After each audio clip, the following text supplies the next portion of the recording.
हमें दिन रात ओ मोहन तुम्हारी याद आती है।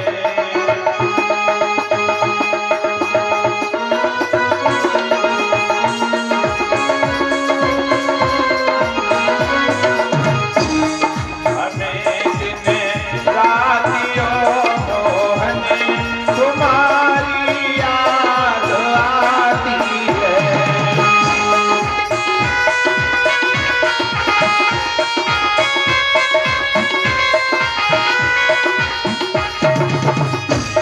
कभी सपने में सुंदर छबे मेरे दिल को लुभाती है।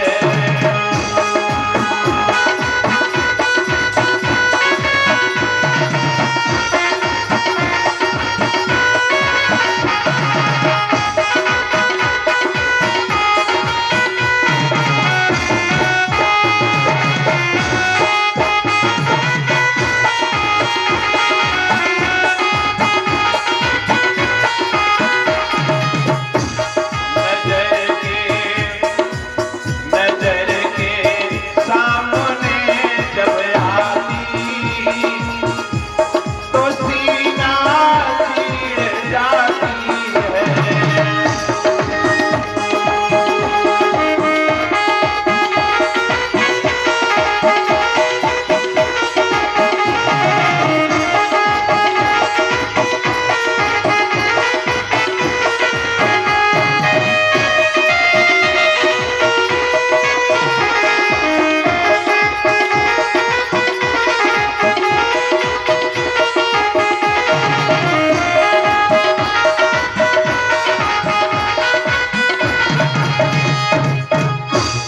हमें दिन रात ओ मोहन तुम्हारी याद आती है।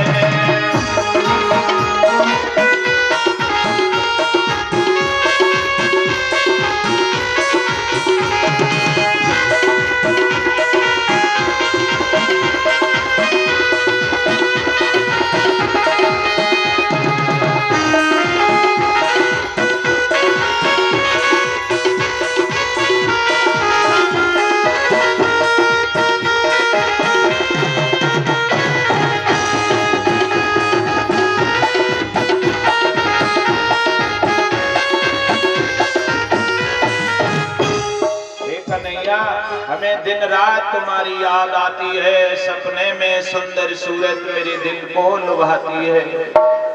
तुम इस पत्र को स्वीकार कर लेना और मेरे यहाँ चले आना, न मेरा विवाह प्रतिलोम हो जाएगा। चंदेली का राजा शिशुपाल बहुत उम्र में ज्यादा है मुझसे, मैं उसके पास नहीं रह पाऊंगी, मैं जहर खाकर मर जाऊंगी, पर मैं उसके साथ विवाह नहीं रचाऊंगी। पत्र में लिख दिया और पंडित जी पत्र लेकर के चले गए द्वारका। कथा के प्रेमी सज्जनों, पत्र द्वारका में पहुंच गया।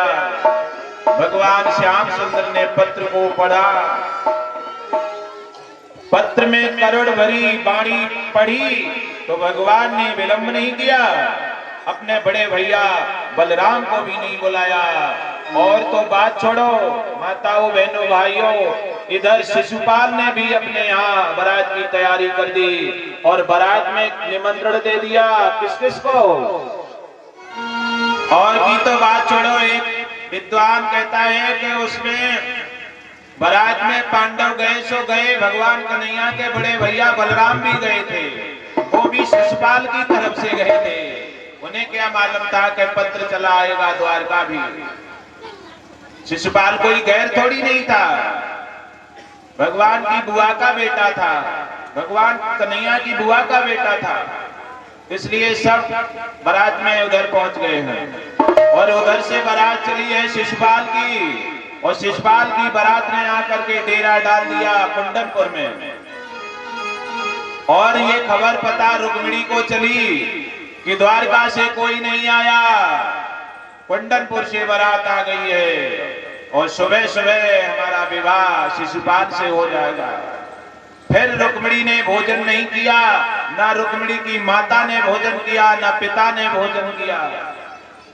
प्यारे भाई बहनों, रुक्मिणी ने पूरी व्यवस्था करवाई है बारात की, और इधर भगवान कन्हैया ने अपना रथ तैयार कर लिया और रथ में बैठ जाते हैं। ध्यान रखना, गुजरात में है द्वारिका, गुजरात में पश्चिम दिशा में, दक्षिण पश्चिम भारत के पश्चिमी भाग में है द्वारिका, और विदर्भ देश दक्षिण दिशा में है। दूरी कितनी है? 1000 मील द्वारका से विदर्भ देश की दूरी थी 1000 मील। अब पंडित जी रथ में तो बैठ गए और कहने लगे भगवान से, सुनो कन्हैया, विदर्भ देश बहुत दूर है और जब तक तुम जाओगे तब तक विवाह है जावेगो, कैसे चलोगे बताओ। भगवान हंसने लगे, कहने लगे, तुम्हें मालूम नहीं है पंडित जी, हमारे रथ में 4 अश्व लगते हैं, 4 अश्व। भगवान कन्हैया के रथ में कितने अश्व थे? 4 घोड़ा लगते थे उनके, उसमें सैभ्य, शैग्रीव और मेघपुष्प और बलाहक उनके नाम थे, और वो चारों उड़ना जानते थे, उड़ना। भगवान कन्हैया ने कहा, पंडित जी तुम आराम करो तो आराम कर लो, अब चल रहे हैं, चिंता मत करो। पंडित जी थके थकाए सो गए और भगवान का विमान आंधी की तरह चला। केवल 1000 मील की दूरी 12 घंटे में भगवान ने तय कर दी। 12 घंटे में भगवान कुंडनपुर में आ गए और कहा, पंडित जी जग जाओ, कुंडनपुर आ गया, जग जाओ पंडित जी। पंडित जी ने कहा, इतनी जल्दी? हाँ देख लो, कुंडनपुर आ गए। प्यारे भाई बहनों, आंख खुली, कुंडनपुर देखा।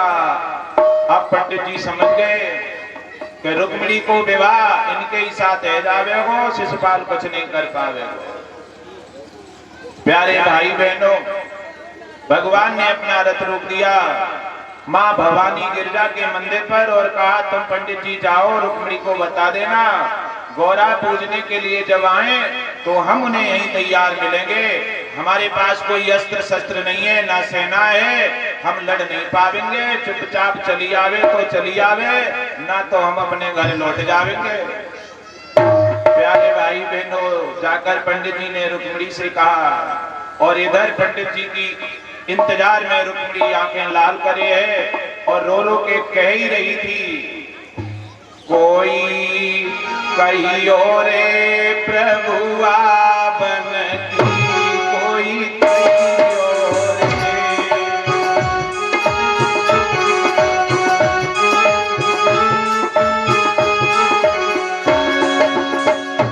कोई कहियो रे प्रभुआ बन की, कोई कहियो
कहा करो कछो बसो नहीं मेरो,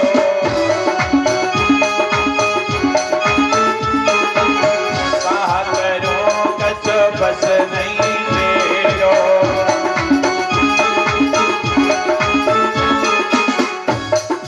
पंख नहीं न उड़े जावन की, कोई कहियो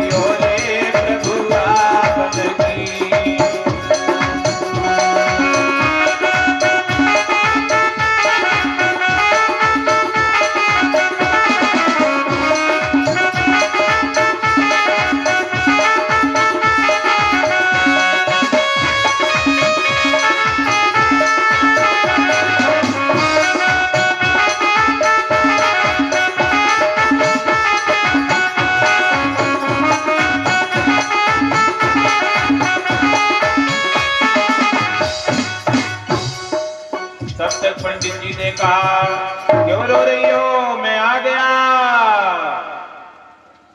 रुक्मिणी ने देखा पंडित जी को, भाग कर आ गई। तुम आ गए, क्या कन्हैया आए नहीं? चुप रहो, कोई सुन ले वो।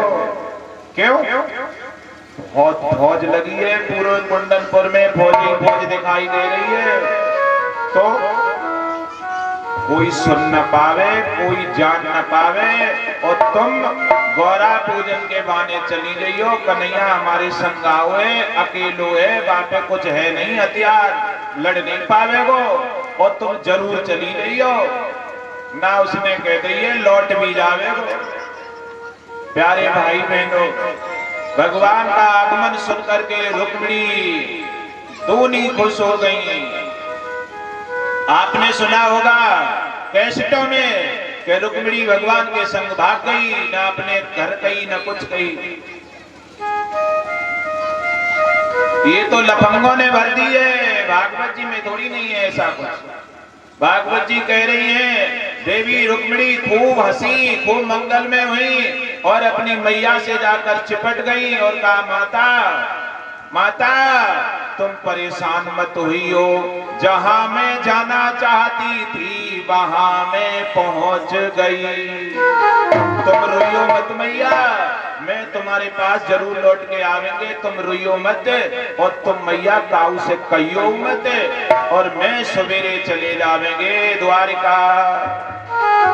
देवी ने कहा, कैसी बातें कर रही हो, तुम का अकेली चली जाओगी? अकेले नहीं, वो आ गए हैं भगवान।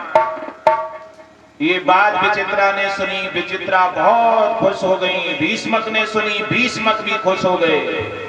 कहने लगे मेरी बेटी अच्छे घर में तो जाएगी, लेकिन कहा भीष्मक ने, देवी 3 लोगों के अलावा बात चौथे को न पता चल जाए, ना यहाँ अनर्थ हो जाएगा। कथा के प्रेमी सज्जनों, श्री सुखदेव भगवान ने कहा, राजन परीक्षित, उसी समय प्रातः काल की बेला में रुक्मिणी तैयार हो जाती हैं। पहले परंपरा थी, अब वो भी खत्म हो गई धीरे धीरे। जब विवाह होता था उससे पहले गौरी पूजन होता था। जब कन्या दूसरे गांव पहुंच जाती थी तो वहां पर भी गौरी मैया के मंदिर में ही जाती थी।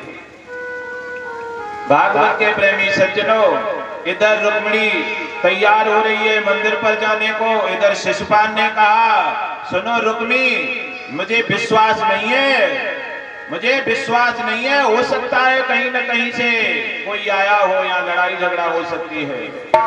मैंने सुना है कि यहाँ पर कृष्ण कन्हैया भी आ गए। वो शिशुपाल की बात सुनकर रुक्मिणी ने कहा, कैसी बातें कर रहे हो, यहाँ कोई नहीं आने वाला। फिर भी उसे विश्वास नहीं हुआ तो देवी रुक्मिणी के साथ उसने 5 सैनिक कर दिए। 5 पुलिस वाले संग जा रहे हैं और मंदिर पर पहुंच गए। मंदिर पर भगवान पीछे खड़े हैं अदृश्य रूप से। कैसे रूप से? अदृश्य रूप से। सैनिकों को कहीं कुछ दिखाई नहीं दे रहा, केवल रुक्मिणी को दिखाई दे रहा है। रथ खड़ा है, भगवान खड़े हैं। रुक्मिणी प्रवेश हो गई मंदिर में और मंदिर में पहुंची और जाकर के देवी मां का पूजन किया। हुआ क्या? प्रेम विवश जब भई भवानी,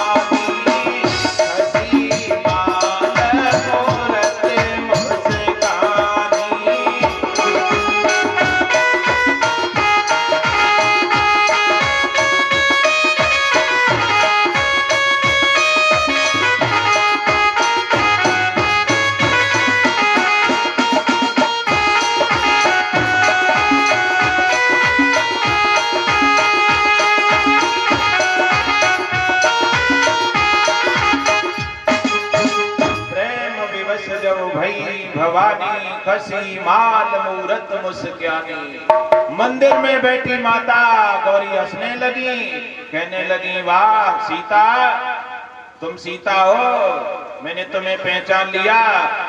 तुम एक बार भगवान राम के काजे भी तुमने विवाह किया है, और तब भी मैंने तुम्हें वरदान दिया था, आशीर्वाद दिया था।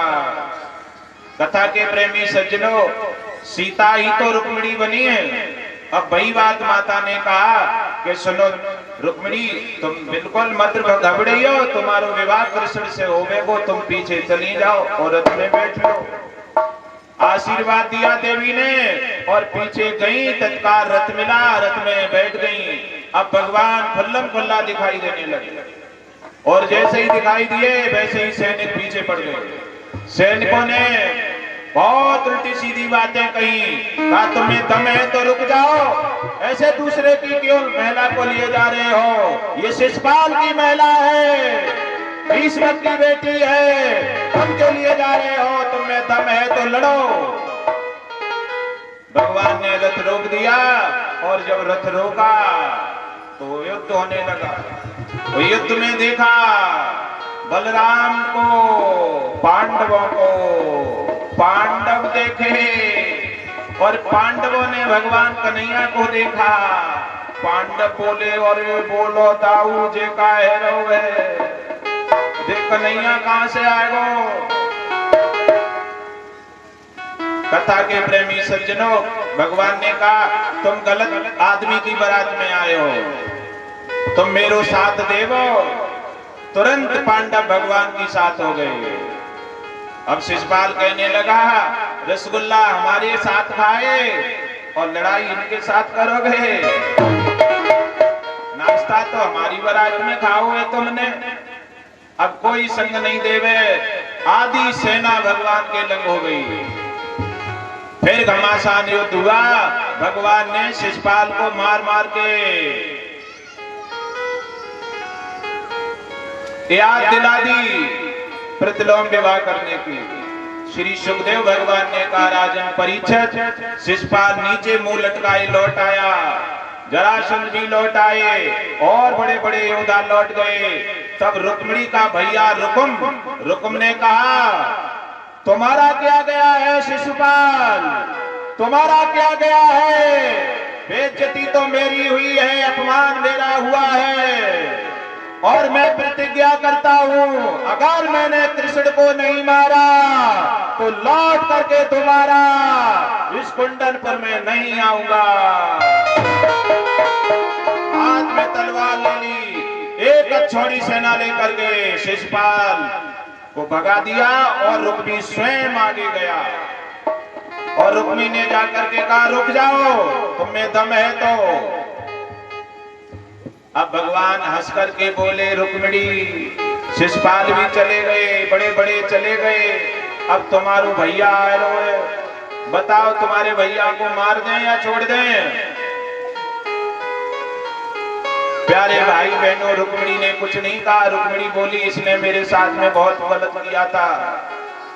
भगवान ने झट रुक्म को पकड़ा, रस्सी में जकड़ा और रथ से बांध लिया। बहुत दूर तक भगवान ने खींचा, अब रुक्मी खिंचता जा रहा है, भगवान लिए जा रहे हैं, लेकिन एक बहन का दिल पिघल गया। बहन की ये ममता होती है भाई के प्रति। रुक्मिणी कहने लगी हे प्रीतम, जो जैसा था वैसा मेरा भैया था, पर तुम इस स्थिति में मेरे भैया को रथ से बांधकर मत खींचो, छोड़ दो। तब तक बलराम भी आ गए। बलराम ने कहा गलत बात है कन्हैया, पहलो विवाह हुए तुम्हारो, पहलो ही तुम्हारो सालो है और वो भी तुम रथ से बांधे हो, छोड़ दो। भगवान ने छोड़ दिया। कवि ने बहुत अच्छा गीत लिखा है,